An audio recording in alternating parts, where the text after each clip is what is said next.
Living at my parents' house at 36, I find myself reflecting on my life choices and the unique challenges that have shaped them.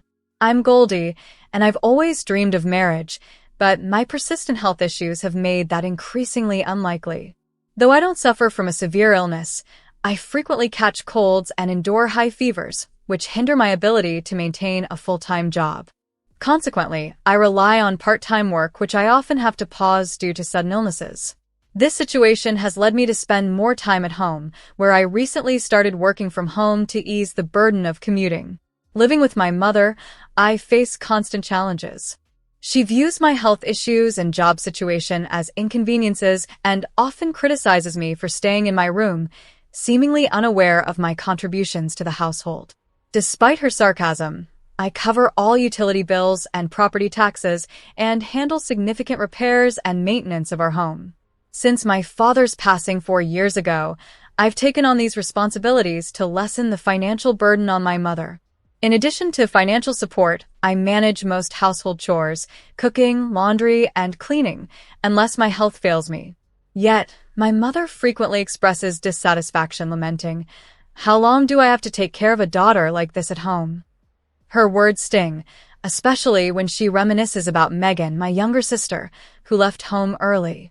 Megan, healthy and successful, is the pride of my mother, who contrasts her achievements with my struggles, often wishing aloud for Megan's return. This ongoing comparison has deeply affected my self-esteem, reinforcing a belief that I am less favored and valued. Despite these hardships, I continue to support our household, hoping for a modicum of appreciation or understanding from my mother, which seldom comes. Her continual discontent and the stark differences in how she treated Megan and me have left me feeling like an outsider in my own home. I endure, compelled by a sense of duty and a hope for eventual recognition, wondering if my efforts to support the family and manage the household, often at the expense of my health and happiness, will ever be acknowledged, or if they merely anchor me more firmly to a home where I feel increasingly invisible. Growing up, my father was my beacon of kindness in a home where my mother's affection was noticeably absent. He was the one who provided the love and support my mother did not, and I often think that without him, I wouldn't have made it through. His passing left a void in my life, and interestingly, it was during this time that my mother started to rely on me. Despite my health challenges, I devoted myself to managing our household to support her. Yet, as she regained her strength and independence, my efforts seemed to lose their value in her eyes. Nowadays, she frequently hints at wanting me to move out. Yet paradoxically, she also expects me to continue sending money home and to come over for chores, claiming I need to repay her for all the care she's given me. The thought of living on my own is daunting, not only because of the financial implications but also because of the emotional ties that bind me to home. Moving out would mean continuing to bear the burden of household responsibilities from afar, a task that seems nearly impossible given my circumstances. My mother's daily complaints do nothing but exacerbate my health issues, yet the thought of leaving her alone is something I cannot come to terms with. Everything came to a head one day when my sister, Megan, returned home unexpectedly with her young daughter. It had been a while since I last saw them. Casually, amidst greetings, Megan dropped a bombshell. She was divorced and would now be living with us. The news shocked me, not least because it meant an even greater upheaval in our household dynamics. Megan, a doctor by profession, is not only strikingly beautiful, but also highly competent. Her return home, albeit under unfortunate circumstances, didn't worry her financially. She confidently assured us she'd find a job soon and contribute to the household expenses, but household chores were now my responsibility, as she proclaimed she wouldn't be home enough to manage them. That evening, as I finished preparing dinner, I realized that Megan had assumed the role of guest of honor at our dinner table, where my mother and Julie had already started eating without me. There was no place set for me, and my portion of the meal had been divided among the three of them. As they enjoyed the meal, laughing and chatting, I felt the familiar sting of exclusion, just like those times during my father's business trips when my mother and sister would ignore my presence completely. Memories of past neglect resurfaced, and unable to bear it, I stepped out to buy my dinner. Walking alone, the sense of liberation in being able to fend for myself contrasted sharply with the emotional pain of feeling unvalued by my own family. Tears streamed down my face as I remembered my father, the only person who had made me feel loved and seen. At that moment, the bittersweet freedom of being able to provide for myself felt like the only solace amidst the recurring cycles of familial disregard. Living with my sister Megan and her daughter marked a new chapter in my life, one filled with complex family dynamics that often left me feeling sidelined. While I don't harbor any particular resentment toward Megan, it's clear she is the favored child. She often treats me more like a household employee than a sister, casually instructing me to clean up or handle the chores while she relaxes. Although she asserts that she's busy looking for a job as a doctor, her actions suggest she hasn't secured one yet. Whenever I press her about her plans, she snaps back, defensively insisting she's entitled to some downtime after working so hard, and promises to contribute financially once she starts working. Meanwhile, my mother, living off a modest pension, seems content ignoring the financial strain and chores, assured by Megan's empty promises. I find myself covering all living expenses and managing the entire household by myself. I even considered enrolling Julie in kindergarten to better structure her days, but was quickly dismissed with claims that it wasn't necessary since I was there to look after her. Each day, I juggle the overwhelming responsibilities alone, with my health occasionally dipping. Neither Megan nor my mother shows any inclination to help, content in their bubble of leisure and conversation, excluding me. This exclusion isn't new. It's a pattern that has persisted since childhood, making it incredibly hard for me to assert myself or demand change. One day, as Megan finally left for what she claimed was a job interview, I felt a brief moment of relief, hoping her employment might ease my burdens. Settling down to read the newspaper, an article caught my eye, pulling me into its contents until I was startled by a knock at the door. Expecting it to be Megan hurrying me along to prepare dinner, I was taken aback to hear my mother's angry voice demanding I open up immediately. I had locked the door earlier, wary of my personal space being invaded, but my mother's tone indicated that something was amiss. Reluctantly, I opened the door to find her standing there, fury etched across her face. She blurted out that since Megan was out trying to secure a job, it was time for me to leave the house. Shocked, I could hardly process her words. Why? I managed to ask, but her response was cold and dismissive, implying that with Megan potentially contributing soon, I was no longer needed. My heart sank. Despite all the years of managing our home and sacrificing my own needs, particularly during my bouts of illness, this was her stance. In that moment, the painful realization that my efforts and sacrifices were going unrecognized and unappreciated by my own family hit hard. Yet, being asked to leave the very home I had strived to maintain was a shock that cut deeper than any neglect I had previously felt. This sudden, harsh demand from my mother encapsulated the ongoing disregard for my contributions and well-being, leaving me to ponder my next steps in a life where I was seen as expendable. Having endured years of feeling undervalued and ignored within my own family, I was numb when my mother bluntly stated that I was no longer needed. Her words, "What are you even doing always holed up at home using your health as an excuse not to work?" echoed in the cold, empty space of our home. Despite my contributions financially and through endless chores, she dismissed them all, declaring that as long as Megan was there, I was expendable. "I don't need you anymore. Leave right now," she demanded. This harsh ultimatum shattered any lingering hopes I had of being appreciated or understood by my family.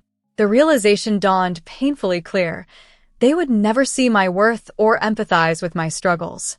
It was a moment of profound clarity, feeling both like a gut punch and a release. I recalled my father's gentle face, seeking his silent approval to finally step away from a home that no longer felt like mine. Imagining his nod, I found the resolve to leave. "I understand. I'll leave the house," I stated, more to myself than to her. My mother's parting shot, "I never needed a daughter like you," was meant to wound, but it no longer had the power to hurt me. I was ready to leave, unencumbered by regrets or second thoughts about the home that had been more prison than sanctuary. The process of finding a new place was swift. It seemed as if the universe was making way for my fresh start. Signing the lease felt like signing a declaration of independence. The day I moved out, my mother's mocking farewell, finally the nuisance is gone, don't ever come back, echoed Megan's taunting, barely registered as insults anymore. Their words fell flat, failing to touch the newfound peace within me. In my new environment, I thrived. Removed from the constant stress and negativity of my family home, my health miraculously improved. The frequent illnesses that had plagued me diminished, and life felt surprisingly light and hopeful.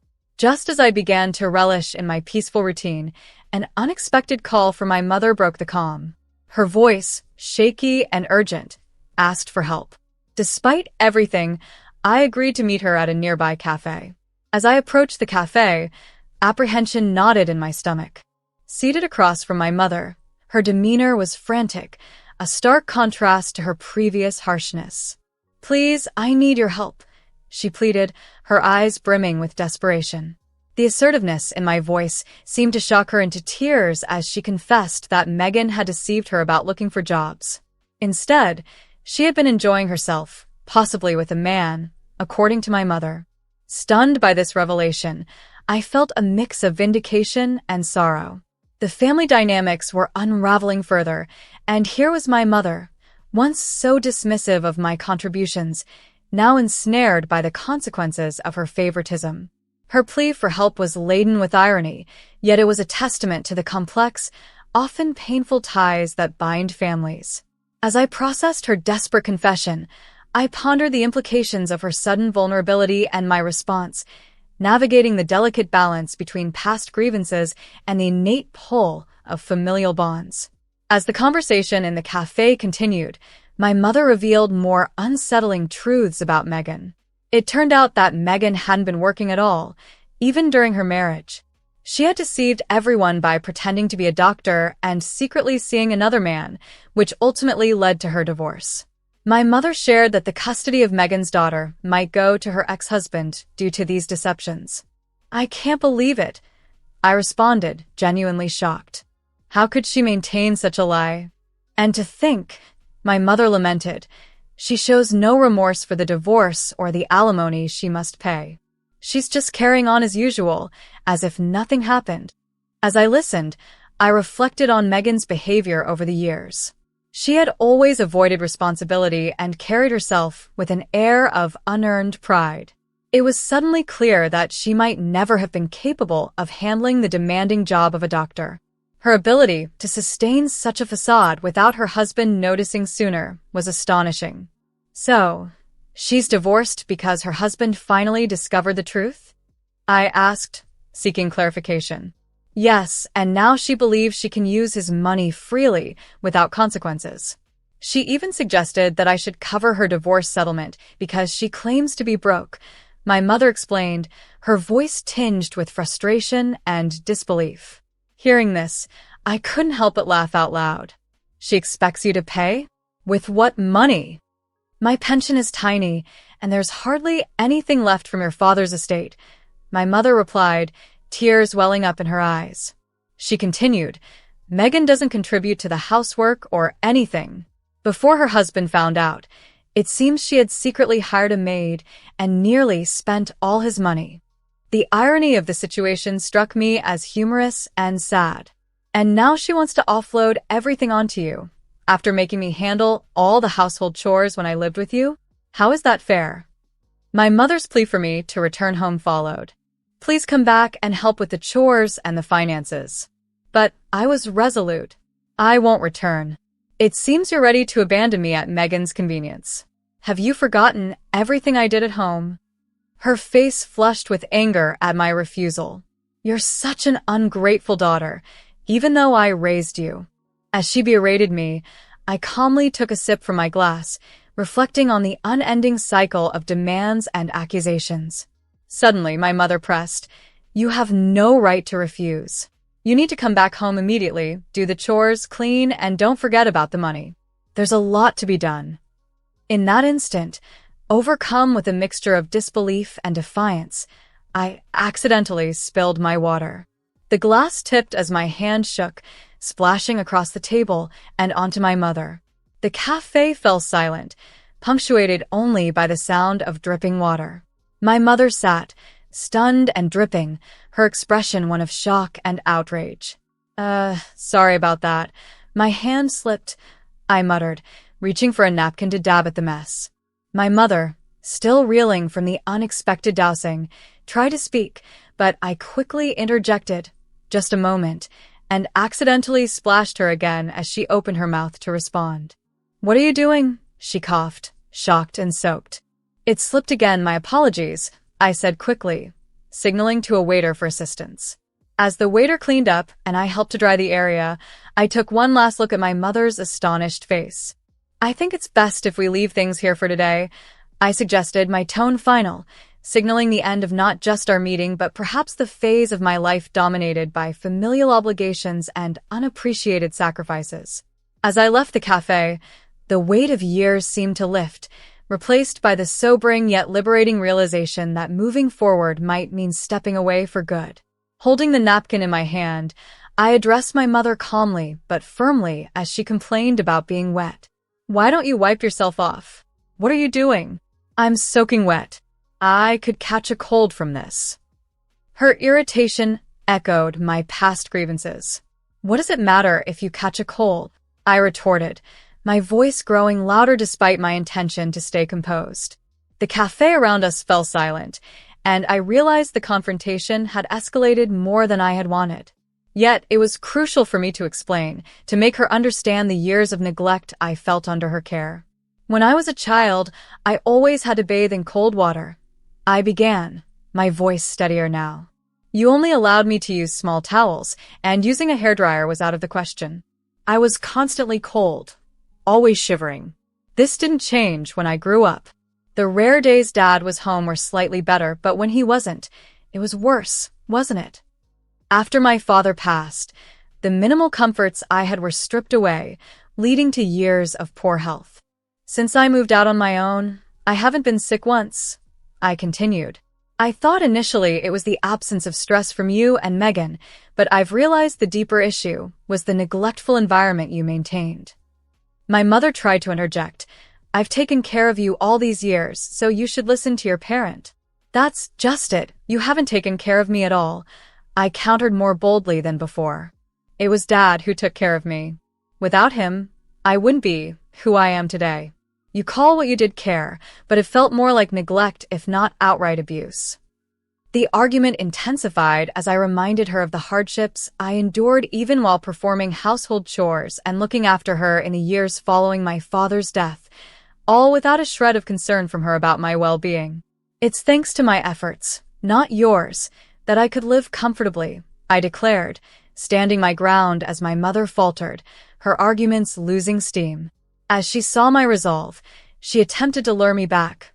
Living alone is tough. We could live together. We haven't finished talking.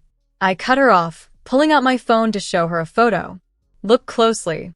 This is where I live now, I said, revealing the image of a luxury apartment. That's your place? You can't possibly afford that, she exclaimed, disbelief coloring her voice. Actually, I won a lottery, I revealed, a slight smile breaking through the seriousness of our conversation. The day you told me to leave, I checked the newspaper you left on the table. It had the winning lottery numbers. Her astonishment was palpable.